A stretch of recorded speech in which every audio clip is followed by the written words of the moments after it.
sont les qualités que tu dois avoir si tu veux te lancer en infographie? Que tu sois débutant ou intermédiaire, cette vidéo est faite pour toi.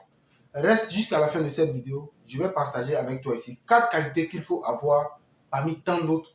Et ces qualités vont te permettre de pouvoir te positionner sur le marché et d'avoir déjà ton premier gain. Top, c'est parti.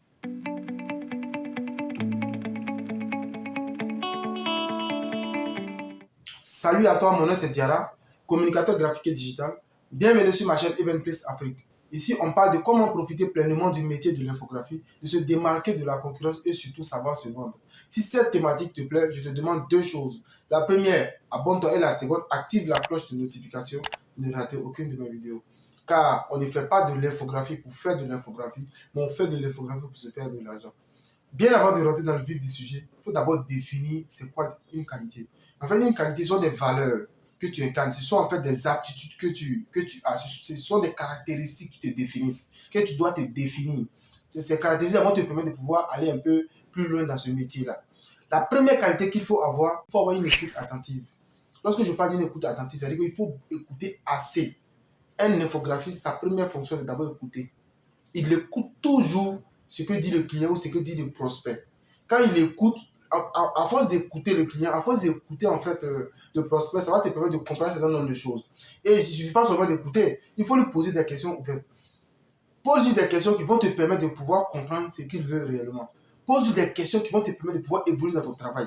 Ne t'engage pas dans un travail, si tu ne t'engages pas dans un projet, si tu n'es pas sûr de quoi parle le texte. Parce que le fait de comprendre de quoi parle le texte, ça va te permettre de pouvoir vraiment te lancer dans ce métier. La deuxième qualité qu'il faut avoir, il faut te documenter, il faut t'instruire. Lorsqu'on est un infographiste, après avoir écouté, il faut beaucoup lire.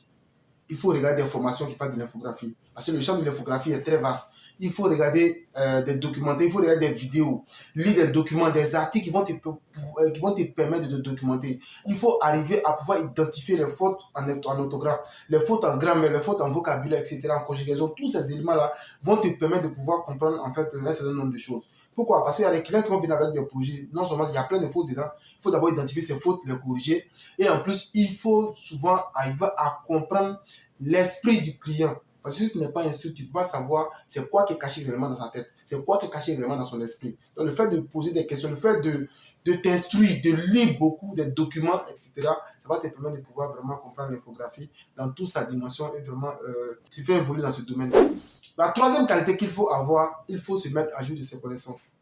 Lorsqu'il dit qu'il faut se mettre à jour de ses connaissances, déjà l'infographie, c'est-à-dire que le monde de l'infographie va tellement vite que non, il est parfois difficile de pouvoir s'adapter.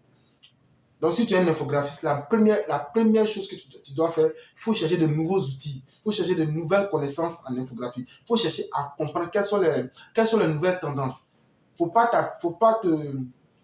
te positionner dans une position en te disant que non, j'ai une connaissance d'infographie, donc ça me suffit. Non, c'est pas bon. Il faut que tu te mettes à jour de tes connaissances. Parce que si tu ne te mets pas à jour de tes connaissances, les plateformes d'infographie qu'ils ont mis en ligne avec des intelligences artificielles, ces plateformes vont vraiment te gommer sur le chemin. Ils vont t'enlever sur le chemin, ils vont t'enlever dans la course parce qu'eux, ils proposent des infographies déjà prêtes en emploi et les entreprises aujourd'hui payent ce pack-là pour pouvoir vraiment éditer et faire leur propre infographie. Raison pour laquelle dans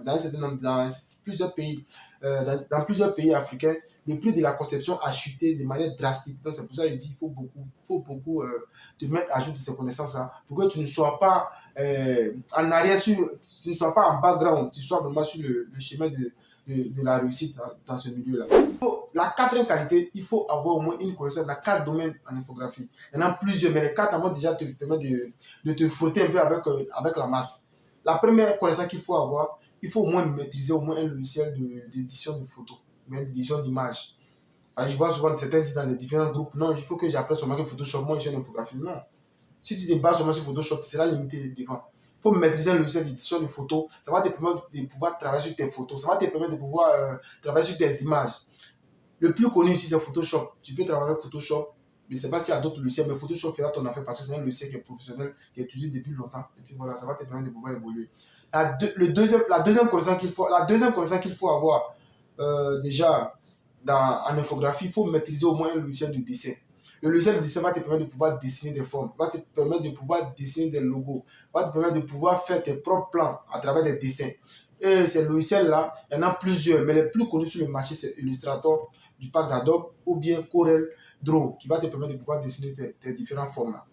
La troisième connaissance qu'il faut avoir, il faut maîtriser au moins le logiciel de mise en page. Lorsque je parle d'un logiciel de mise en page, je parle d'un logiciel de mise en page professionnel. C'est vrai, tu peux prendre Word pour pouvoir travailler avec. Tu peux commencer à travailler avec Word, mais Word n'est pas un logiciel de mise en page professionnel. Pourquoi? Parce qu'il y a des formes que tu ne peux pas définir avec Word. Word vient avec un format standard qui est le format A4 directement.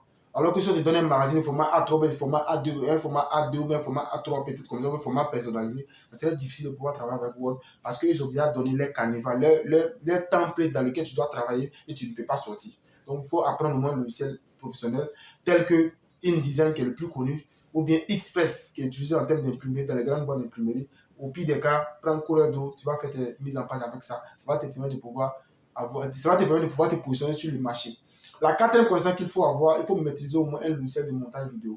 Le logiciel de montage vidéo va te permettre de pouvoir faire tes propres animations. Déjà, ces quatre connaissances vont te permettre de pouvoir évoluer dans ce domaine-là. Et puis peut-être après, avec avoir acquis ça, peut-être après, tu peux apprendre d'autres domaines dans l'infographie. Mais il faut avoir absolument quatre connaissances de ces domaines-là pour pouvoir diversifier tes connaissances et pouvoir vraiment guider le client d'un point A à un point B sans pourtant se fatiguer.